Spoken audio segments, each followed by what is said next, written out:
Boleh mula. Assalamualaikum. Boleh mula kot. Siapa moderator? Najmi lah. Cikgu suka terus kepada Najmi lah. Cepat sikit. Ada.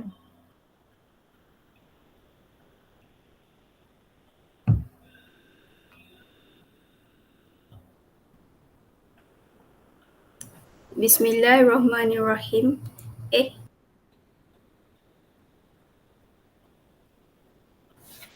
Bismillahirrahmanirrahim. Hadirin yang dihormati sekalian, Assalamualaikum warahmatullahi wabarakatuh dan salam sejahtera. Biji selasih boleh dimakan, menjadi perisa sedap terperi. Selamat datang kami ucapkan, semoga majlis bertambah seri, mencari timba si anak dara, di bawah sarang burung tempur. Salam sembah pembuka bicara, selamat datang buat semua. Yang berbahagia Cikgu Rusnah binti Abdul Razak, Guru Kimia 5 Amal yang berusaha ahli-ahli panel kita pada hari ini dan para hadirin penonton sekalian. Alhamdulillah, bersyukur kita kehadrat Allah Subhanahu Wa Taala kerana dengan izin dan limpah kurnianya kita diberikan kesihatan dan kesempatan untuk bersama-sama menjayakan forum kita yang bertajuk Kimia Konsumer dan Industri. Hadirin yang dihormati sekalian, sebelum kita menyelusuri dengan lebih lanjut dan lebih dalam mengenai tajuk kita pada pagi ini, adalah lebih molek sekiranya kita berkenalan dahulu dengan para panel kita pada pagi ini. Baiklah, saya mulakan dengan diri saya, Najmi Al-Farwizah binti Najmu Al-Farid, dan saya adalah moderator pada pagi ini. Sekarang saya beralih kepada panel pertama kita pada pagi ini, seorang gadis yang comel molek dan hebat, Saudari Nur Hidayatul Adha binti Ridwan. Apa khabar saudari? Baik. Baiklah, kita beralih kepada panel kita yang kedua, iaitu Saudari Nur Sabrina binti Mat Khir yang merupakan pengawas sekolah yang berdedikasi dan berintegriti. Apa khabar saudari? Khabar baik. Okey, kita beralih pula kepada panel kita yang seterusnya, Saudari Fitrisha Aimi Nur Asmadi yang merupakan seorang gadis yang hebat dan pandai berceloteh. Apa khabar saudari? Khabar baik. Okey, suka saya menerangkan mengenai tajuk kita pada pagi ini, iaitu kimia konsumer merupakan cabang yang sangat penting dalam penghasilan barangan keperluan pengguna. Kimia konsumer ini merangkumi bidang makanan, tenaga, bahan pencuci, ubat-ubatan, bahan kosmetik dan beberapa bidang lain lagi. Baiklah, tanpa melengahkan masa, saya menjemput panel pertama kita, Saudari Hidayatul, untuk membincangkan tentang minyak dan lemak. Mempersilakan saudari.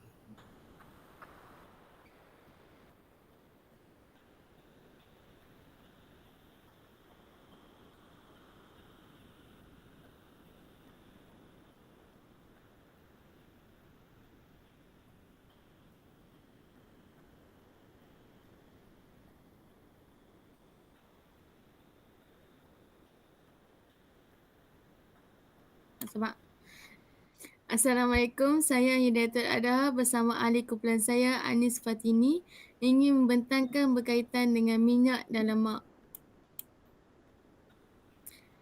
Wajarkah penggunaan minyak dan lemak dalam kehidupan harian? Jawapannya wajar. Mestilah anda semua tertanya-tanya, kenapa wajar padahal kita tahu yang minyak dan lemak adalah tidak baik untuk kesihatan. So, marilah kita lihat kenapa jawapannya wajar. Minyak dan lemak telah lama menjadi salah satu bahan utama yang berkaitan dalam proses memasak bahan makanan.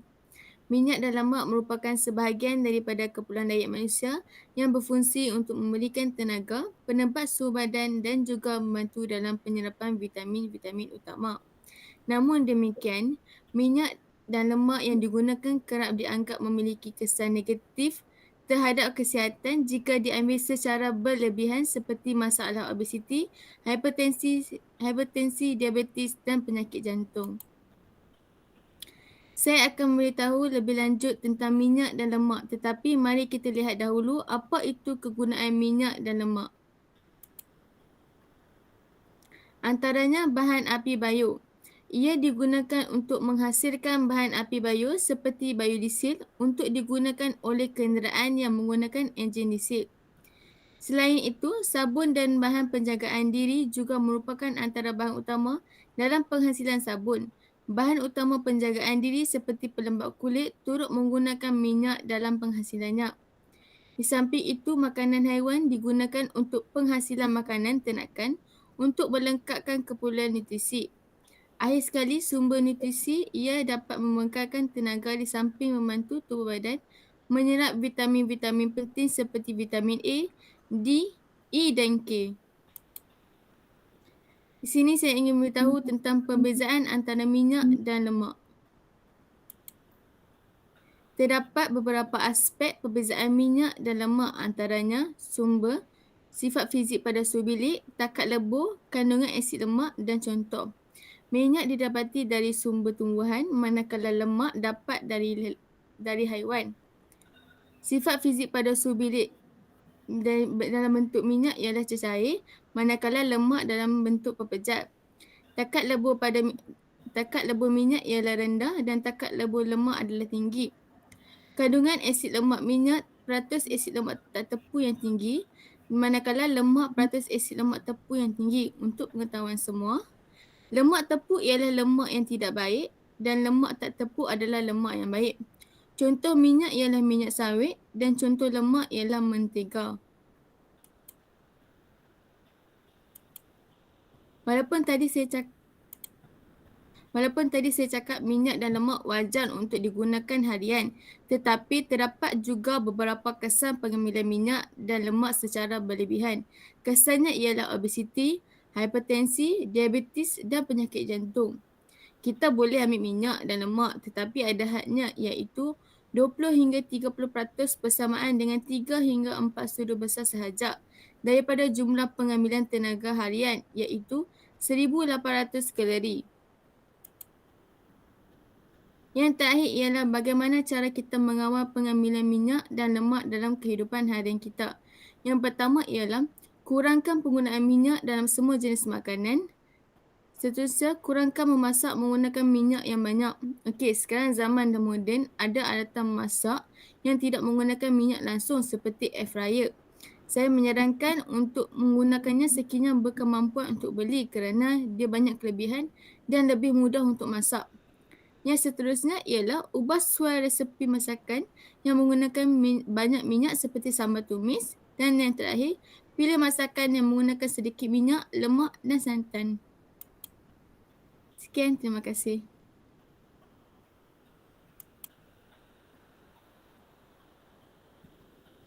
Wah, penerangan yang cukup teliti dan cukup menarik ya telah kita dengar. Hadirin yang dikasihi sekalian, jika penerangan yang kompleks menjadi mudah, semua tekan 2 dalam chat box.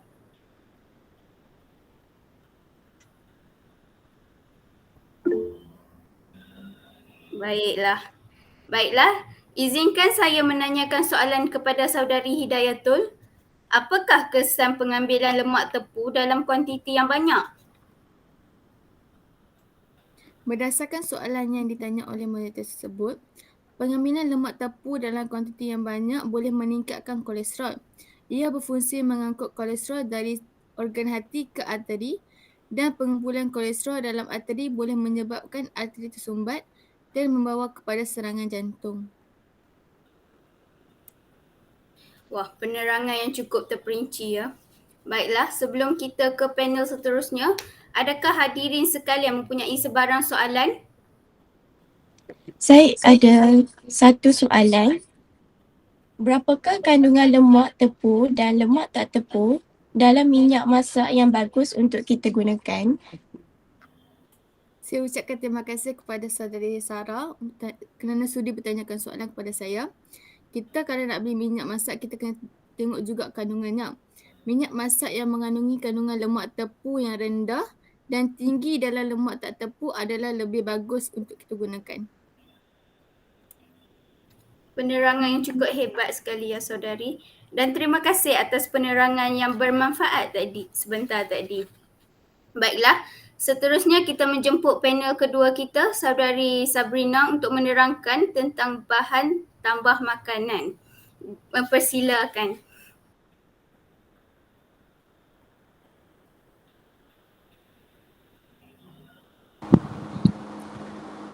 Assalamualaikum dan salam sejahtera. Saya Nur Sabrina Aisyah binti Makhir dan rakan sekumpulan saya ialah Yosini. Tajuk yang akan dibentangkan oleh kami ialah bahan tambah makanan.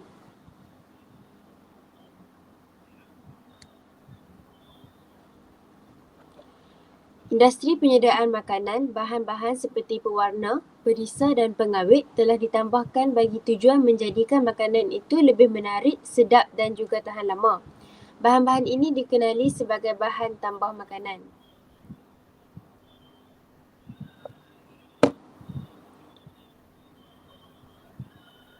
Bahan tambah makanan ialah bahan semula jadi atau sintetik yang ditambahkan pada makanan untuk menghalang kerosakan atau untuk memperbaik rupa, bentuk, tekstur, rasa atau tekstur.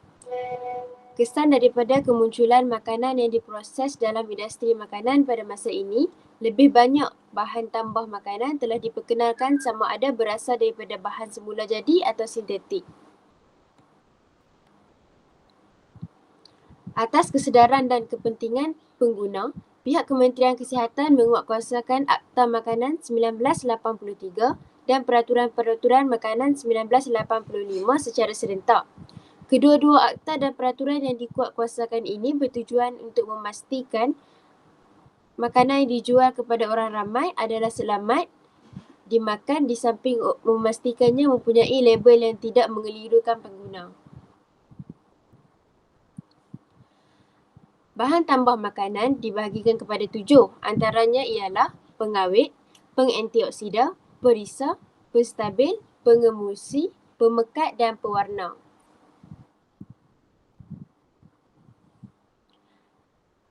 Antara jenis bahan tambah makanan ialah pengawet.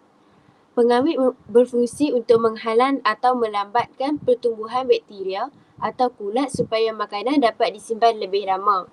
Contohnya, garam biasa pada ikan kering, gula di dalam jam, cuka di dalam jeruk, asid benzoat di dalam sos cili dan sebagainya.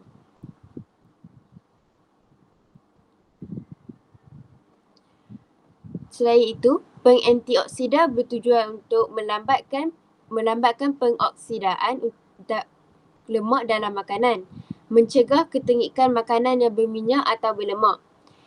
Contohnya, asid ascorbic atau vitamin C di dalam gula-gula, asid sitrik di dalam makanan berminyak seperti kek dan biskut, tocopherol atau vitamin E di dalam margarin.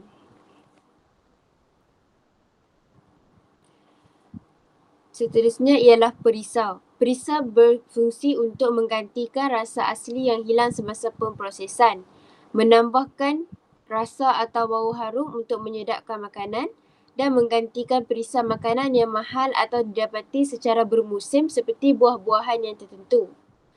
Contohnya ialah mononatrium glutamat atau MSG di dalam mi segera, aspartam sorbitol stevia atau pemanis, ester daripada propil etanoid atau perisa pir, etil butanoid atau perisa nanas. Penstabil juga berfungsi untuk memberikan tekstur yang seragam dan licin. Contohnya ialah pektin untuk memekatkan jam, agar-agar daripada rumpa air untuk membuat jelly. Manakala pengemulsi pula berfungsi untuk membaulkan dua cecair yang tidak bercampur. Contohnya monogliserida atau digliserida di dalam mentega kacang dan lecithin di dalam coklat. Pemekat bertujuan untuk memekatkan cecair. Contohnya ganji, gelatin, gam akasia dan gam santan digunakan untuk memekat sup atau sos. Manakala pewarna bertujuan untuk menambah atau mengembalikan warna makanan supaya kelihatan menarik dan lazat. Seperti sebatian azo untuk memberikan warna kuning, merah, perang atau hitam. sebatan trifenil untuk memberikan warna hijau, biru atau lembayung dan karamel untuk memberikan warna perang. Baiklah, seterusnya ialah kewajaran penggunaan bahan tambah makanan. Tidak dapat dinafikan bahawa sesetengah bahan tambah makanan dapat menjejaskan kesihatan kita. Walaupun demikian, bahan tambah makanan wajar digunakan dalam makanan kita. Pengeluar makanan harus mematuhi kuantiti penggunaan bahan tambah makanan yang diluluskan agar kesihatan pengguna tidak terjejas. Mengapa bahan tambah makanan digunakan? Antara sebabnya ialah tanaman dan buah-buahan bermusim dapat dinikmati sepanjang tahun. Rasa lebih sedap, makanan kekal segar lebih lama dan kelihatan lebih menarik.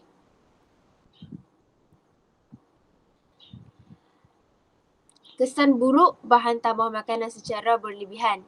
Yang pertama ialah alahan, kanser, gangguan saraf, asma, ruam dan hiperaktif pada kanak-kanak. Sekian, terima kasih daripada saya.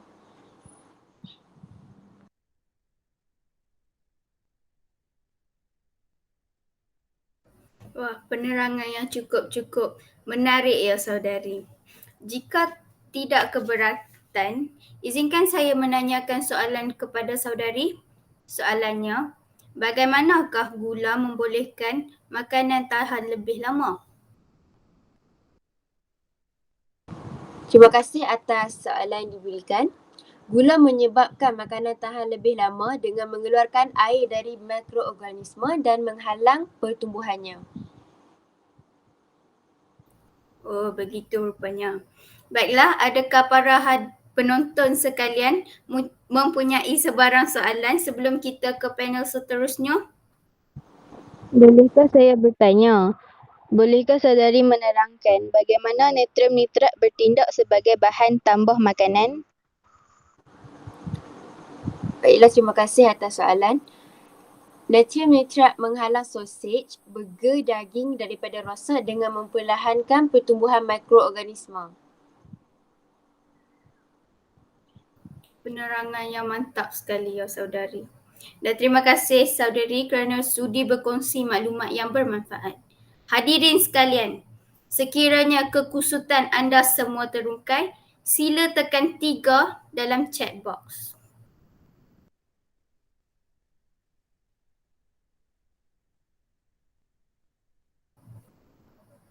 Okey. Baiklah, tanpa membuang masa, saya mempersilakan panel ketiga kita, saudari Fitrisha, untuk menerangkan tentang ubat-ubatan. Mempersilakan saudari.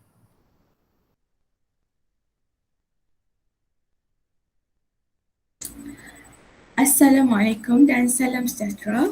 Okey, saya dari kumpulan ubat-ubatan dan bahan kosmetik. Okey, adik kumpulan saya ialah Sarah Natasha, Azatul Adawiyah dan saya sendiri Fitrisha Aimin. Okey, untuk tajuk ni saya akan menerangkan ubat-ubatan manakala kawan saya, saudari Azatul Adawiyah akan menerangkan tentang bahan kosmetik. Okey, persoalannya, adakah wajar penggunaan ubat-ubatan dalam kehidupan seharian kita? Jawapannya adalah wajar. Sebelum saya menerangkan kenapa wajar, saya ingin menceritakan dulu apa itu ubat. Ubat ialah bahan kimia yang digunakan untuk membantu kita merawat atau mencegah penyakit. Ubat juga terbahagi kepada dua jenis ubat, iaitu ubat tradisional dan ubat moden. Untuk pengetahuan semua, ubat tradisional ni kita lebih tahulah yang dia digunakan macam nenek-nenek moyang kita. Okey. Ubat tradisional ni juga dia diperoleh daripada tumbuh-tumbuhan, herba atau haiwan yang tidak diproses secara kimia. Okey, mari kita lihat jenis-jenis ubat tradisional. Okey, antaranya ialah halia. Okey, sudah tentu orang tahu kan halia ni kita boleh buat jus. So, apa kepentingan halia ni? Halia ni dia boleh menyingkirkan angin dalam badan dan ia juga mencegah selesema. Bila kita minum air halia yang kan mak kita selalu ubat untuk kita ni kan. Ni lah dia punya kepentingan dia boleh menyingkirkan angin dalam badan kita. Okey, yang seterusnya ialah ginseng. Ginseng ni dia juga boleh buat ayak ginseng lah kan, macam ayak akak tu macam tu. Okey, ginseng ni dia dapat membina pertahanan badan kita dan terhadap jangkitan. Ginseng ni juga dapat merendahkan tekanan darah dan paras kolesterol. So untuk orang yang darah tinggi ataupun yang ada kolesterol ni, dia bolehlah guna bolehlah buat ayak ginseng ni untuk minum. Sebab dia boleh kurangkan tekanan darah tu dengan paras kolesterol tu. Okey, yang ketiga adalah lidah buaya. Okey, lidah buaya ni sesuai lah guna untuk kita remaja ni kan. Sebab kita kan selalu muka breakout apa semua kan. So, lidah buaya ni dia berfungsi untuk merawat penyakit kulit dan ia juga dapat melegakan luka pada kulit akibat melencur atau terbakar. Okey, yang terakhir ubat tradisional ialah asam jawa. Okey, asam jawa ni kita boleh buat jus. Okey, jus dia ni dapat melegakan batuk. Dan selain itu asam jawa ni dia boleh mencerahkan kulit. So siapa nak putih bolehlah makan asam jawa ni. Okey, yang seterusnya ialah ubat moden. Okey, penghasilan ubat moden ni dia melalui teknologi baharu seperti bioteknologi, nanoteknologi dan kejuruteraan genetik. Okey, ubat moden ni adalah dalam beberapa bentuk seperti pil, kapsul, serbuk dan larutan. Okey, mari kita lihat apa jenis dan contoh ubat-ubatan dan fungsi dan cara penggunaan dan kesan sampingannya. Okey, jenis dan contoh yang pertama adalah analgetik. Okey, analgetik ni dia macam yang kita duk makan tu lah, macam Panadol. Okey, contohnya aspirin, paracetamol dan Condena. Okey, fungsi analgesik ni dia adalah aspirin dan paracetamol ni dia dapat melegakan sakit dalam keadaan sedar, manakala Condena ni dia dapat melegakan sakit, rawatan batuk dan cirit-birit. Okey, cara penggunaan untuk pengetahuan semua, ubat-ubatan yang saya sebut ni perlu diambil dengan mengikut nasihat doktor. Jangan ambil lebih dan jangan ambil kurang sebab kita nak legakan penyakit tu. Okey, kesan sampingan apabila aspirin ambil secara berlebihan tu, dia akan menyebabkan asam perut. Okey, sebab aspirin ni dia bersifat asid. So aspirin ni dia sangatlah tidak sesuai untuk kanak-kanak sebab lapisan perut mereka tu nipis. So dia lebih sesuai untuk dewasa lah, tapi kita tak boleh ambil lebih sebab dia bersifat asid kan. Okey, seterusnya ialah paracetamol. Okey, kalau kita ambil lebih paracetamol ni, dia akan menyebabkan kita kerosakan hati. So ambil apabila perlu dan janganlah ambil lebih. Okey, Condena ni dia bila kita ambil lebih dia akan menyebabkan mengantuk. So ambillah dalam dos yang dinasihatkan oleh doktor. Okey, jenis ubat-ubatan yang kedua adalah antimikrob. Antimikrob ni seperti antibiotik, antiseptik dan disinfektan. Okey, antibiotik ni sudah tentulah semua orang pernah dengar kan antibiotik yang kita ambil waktu kita demam apa semua tu kan. Apa fungsi antibiotik ni? Antibiotik ni dia dapat membunuh atau merencatkan pertumbuhan bakteria. Sebab itulah para doktor akan suruh kita makan, habiskan antibiotik tu dalam tempoh yang ditetapkan, contoh seminggu. So kita dinasihatkan untuk habiskan seminggu tu untuk kita bunuhlah bakteria dalam badan kita. So nanti kita tak mudahlah kita demam kan sebab bakteria tu dah bunuh. Okey, kalau kita tak habiskan antibiotik tu nanti kita cepat demam. Macam minggu ni demam, mungkin minggu ketiga kita akan demam balik. Okey, seterusnya adalah antiseptik. Antiseptik ni dia digunakan dalam bahagian luar badan. Maksudnya antiseptik ni macam kita luka, kita akan sapu antiseptik tu pada luka dekat badan kita tu. Okey, disinfektan juga dia berfungsi untuk memusnahkan patogen. Okey, jenis ubat-ubatan yang ketiga adalah ubat psikotik. Okey, bila kita lihat psikotik sudah tentu kita tahu kan daripada singkatannya psycho. Psycho ni maksudnya orang yang mental lah. Okey, so mestilah ubat ni digunakan untuk penyakit-penyakit mental. Okey. Kesan sampingan ubat psikotik ni dia mengakibatkan pergerakan muka dan badan seseorang itu menjadi tidak normal. Dia juga mengakibatkan kejang dan menggeletar. Okey, seterusnya adalah anti-alergik. Anti-alergik, dengar pun alergik. Mestilah ubat alergik yang kita gunakan untuk orang tu lah yang mempunyai alergik terhadap sesuatu benda. Macam alergik terhadap sotok ke, udang ke, ayam ke, habuk ke. So kita akan guna ubat anti-alergik ni. Okey, apa akibat ambil ubat alergik ni? Dia biasanya akan mengakibatkan kita mengantuk. Okey, seterusnya adalah kortikosteroid. Okey, ni adalah ubat steroid lah, ubat yang kita guna untuk merawat steroid kita. Okey, steroid ni dia dapat memberikan kelegaan bagi kawasan yang radang. Steroid ni juga dapat mengurangkan bengkak, kemerahan, gatal-gatal dan tindak balas alergik, asma serta artritis. Okey, ubat steroid ni biasanya doktor akan menghadkan kita guna. Jangan guna untuk sesetengah masa dah, sebab pengambilan ubat steroid yang jangka masa panjang dia mengakibatkan muka seseorang tu akan menjadi sembab atau kita dikenali sebagai moon face. Okay, dia juga mengakibatkan tekanan darah tinggi seseorang itu. Dia akan mengakibatkan orang itu akan mengalami tekanan darah tinggi dan dia juga akan meningkatkan kandungan gula darah seseorang itu. Okey, seterusnya mari kita lihat apa itu keberkesanan dan penyalahgunaan ubat.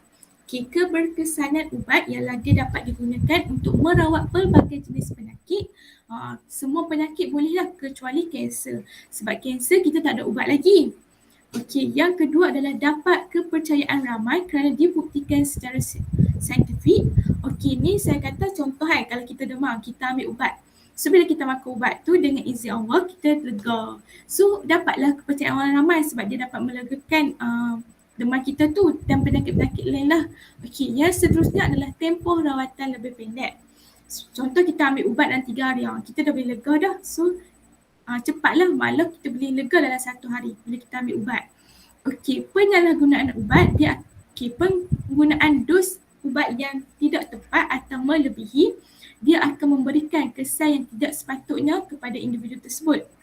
Okey, penyakit yang lebih teruk terutamanya bagi pesakit menghidap penyakit kronik. Maksudnya kalau orang yang ada tekanan jantung, darah tinggi, kalau kita ambil lebih, dia akan menyebabkan darah tinggi tu mereka menaik mencacak sampai 200, dia mengakibatkan darah beku kalau kita ambil dos yang tidak tepat. Lepas tu kalau jantung, dia akan menyebabkan serangan jantung kalau kita ambil ubat tu secara berlebihan. So kena ambil ikut nasihat doktor. Okey, pengambilan ubat moden yang tidak betul juga akan menyebabkan ketagihan. So bila kita ketagih ambil ubat banyak, dia akan lebih kepada ubat tu sebagai dadah. So tak patutlah ambil lebih. Kita kena ikut juga saranan doktor. Okey, sudah sampai tajuk kosmetik. Saya akan paskan kosmetik ni kepada kawan saya, Saudari Azatul Adawiyah, untuk menceritakan kepada anda semua kosmetik. Okey, terima kasih Fitrisha. Assalamualaikum warahmatullahi wabarakatuh. Saya Azatul Adawiyah. Saya akan menerangkan tentang kosmetik. Okey, pertama sekali persoalannya, adakah wajar penggunaan kosmetik dalam kehidupan seharian kita? Okey, jawapannya wajar. Kosmetik ni, sebelum tu saya terangkan apa itu kosmetik. Kosmetik ialah bahan atau produk yang digunakan secara luaran untuk membersih, melindungi, mencantikkan penampilan seseorang. Okey, pertama sekali bahan asas-asas kosmetik. Yang pertama, pengawet, pewarna, air, pengemulsi, pemekat, pewangi dan juga pelembap. Okey, pengawet. Pengawet ni ialah bahan yang dapat mengelakkan daripada kosmetik tersebut rosak. Contoh bahan pengawet yang selalu digunakan dalam kosmetik kita ialah paraben dan juga formaldehid. Okey, yang kedua pewarna. Pewarna ni dia memberikan warna agar kosmetik tersebut lebih menarik. Contohnya ferrum 3 oksida. Yang ketiga air. Air ni sebagai bahan pelarut dalam penghasilan kosmetik. Yang keempat pengemulsi. Pengemulsi ni digunakan untuk campuran homogen antara air dan juga minyak. Contoh yang selalu digunakan lecithin dan juga asid stearik. Kelima pula pemekat. Pemekat ni dapat memekatkan produk kosmetik. Contoh yang selalu digunakan ialah glycerin dan juga gum xanthan. Yang keenam pewangi. Pewangi dapat memberikan aroma wangi menenangkan kepada produk kosmetik. Contohnya minyak pati ataupun essential oil. Dan akhir sekali pelembap. Pelembap ni dapat mengekalkan kelembapan kepada kosmetik. Selalunya digunakan pelembap yang selalu digunakan ialah glycerin dan juga natrium lactate. Okey, jenis-jenis kosmetik ada 3. Yang pertama kosmetik rias, yang kedua kosmetik perawatan, yang ketiga pewangi. Okey, kosmetik rias ni digunakan untuk mencantikkan wajah. Contohnya macam bedak, lipstick, eyeliner, eyeshadow semua tu yang tu dikategorikan sebagai kosmetik rias. Yang kedua kosmetik perawatan. Rawatan pada kosmetik perawatan ni dia rawatan kepada tubuh. Contohnya krim, lepas tu pelembap kulit ataupun kita lebih kenal dia sebagai moisturizer. Okey, yang ketiga pewangi. Pewangi ni memberikan haruman kepada badan. Macam yang biasanya hari-hari kita guna deodoran dengan minyak wangi. Okey, penggunaan kosmetik dalam kehidupan. Kosmetik ni dihasilkan secara organik menggunakan bahan yang terdapat di sekeliling ataupun secara komersial yang dapat diberi di pasaran. Okey, yang pertama kebaikan kosmetik buatan sendiri ni, yang pertama sekali dia mudah dihasilkan dengan menggunakan bahan-bahan semula jadi. Yang kedua dia selamat dan tiada bahan kimia berbahaya sebab kita buat sendiri kan, so kita tak letak bahan-bahan kimia yang berbahaya. Yang ketiganya kos dia murah. Okey, keburukan kosmetik komersial pula, dia kesan sampingan dia berbahaya. Lepas tu terdapat bahan kimia yang berbahaya dimasukkan secara tidak sah. Lepas tu iklan yang ditunjukkannya lebih-lebih. Okey, contoh-contoh bahan kimia yang terlarang dan kesan sampingan dia. Contoh bahan kimia yang terlarang dalam bahan kosmetik 4. Yang pertama merkuri, hydroquinone, betamethasone valerate dan juga tritium. Okey, merkuri ni kesan sampingan dia kulit boleh meresap serta kerosakan buah pinggang dan sistem saraf jika diserap ke dalam salur darah. Hydroquinone ni kulit menjadi hypersensitif dan pengurangan pigmentasi yang mengakibatkan pendedahan kulit kepada sinar UV yang berbahaya. Betamethasone valerate pula kulit merengsa dan perubahan pigmentasi kulit. Tritium boleh menyebabkan kulit kemerahan dan mengelupas.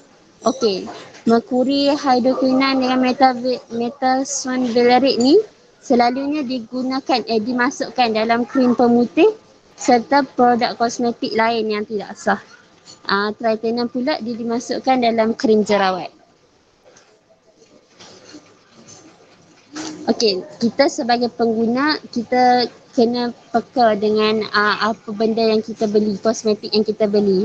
Kita tak boleh macam terlalu percayakan iklan-iklan yang berlebihan tu, sampaikan kita tak ni dulu apa bahan dan kesan sampingan kepada kita. Okey, itu saja daripada saya. Sekian, terima kasih. Hebat. Penerangan yang sangat terbaik sekali ya, Saudari Fitrisha dan Saudari Azzatul. Para hadirin sekalian, adakah hadirin masih bersama dengan saya lagi? Jika ya, tekan 4 dalam chat box.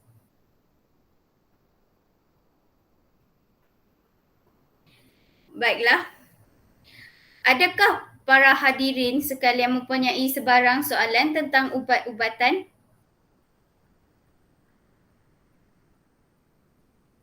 Ada? Ya, saya ada. Saya ingin bertanya kepada saudari Fritisha. Untuk pengetahuan kita, daun ketum digunakan secara tradisional untuk melegakan sakit belakang dan pemulih tenaga. Namun, penjualan produk yang diproses daripada daun ketum diharamkan di sisi Undang-Undang Malaysia. Tahukah saudari mengapa? Terima kasih, terima kasih saudari Yosini atas soalan itu tadi.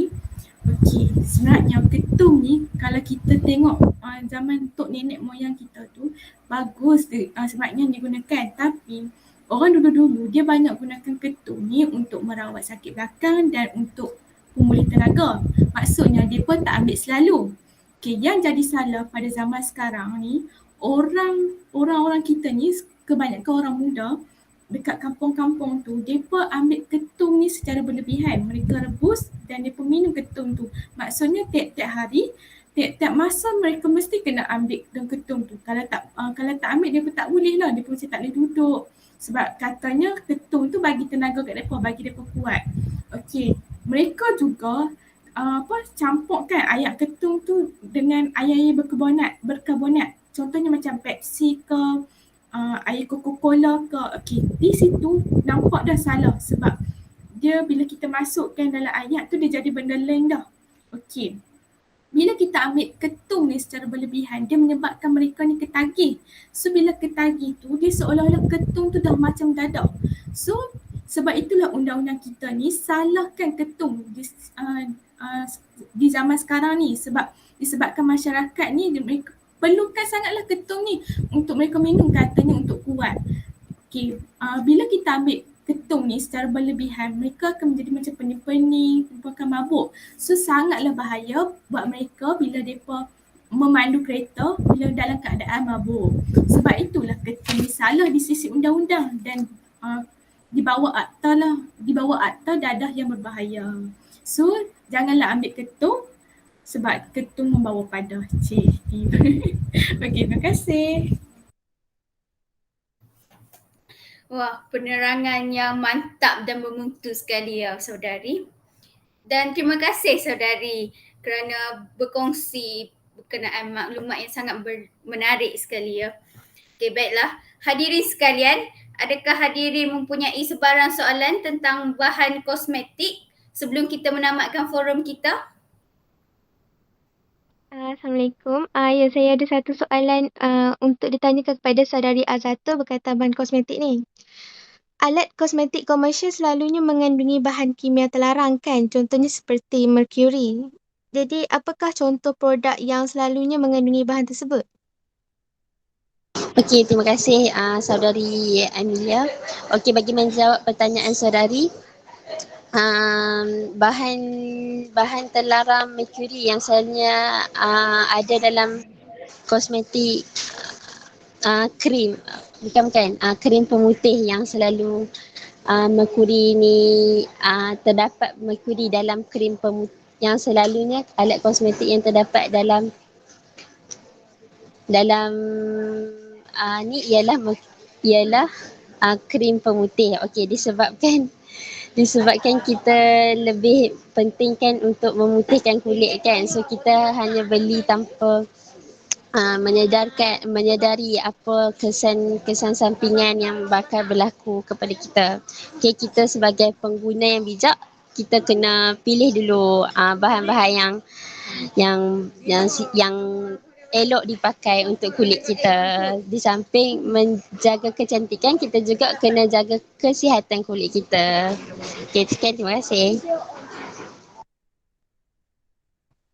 Wah, penerangan yang cukup bermanfaat sekali ya saudari. Dan terima kasih kepada semua ahli panel kita kerana sudi meluangkan masa dan berkongsi segala ilmu bersama kami. Baiklah, hadirin sekalian, jika hadirin enjoy dengan forum kita pada pagi ini, sila tekan 1 dalam chat box.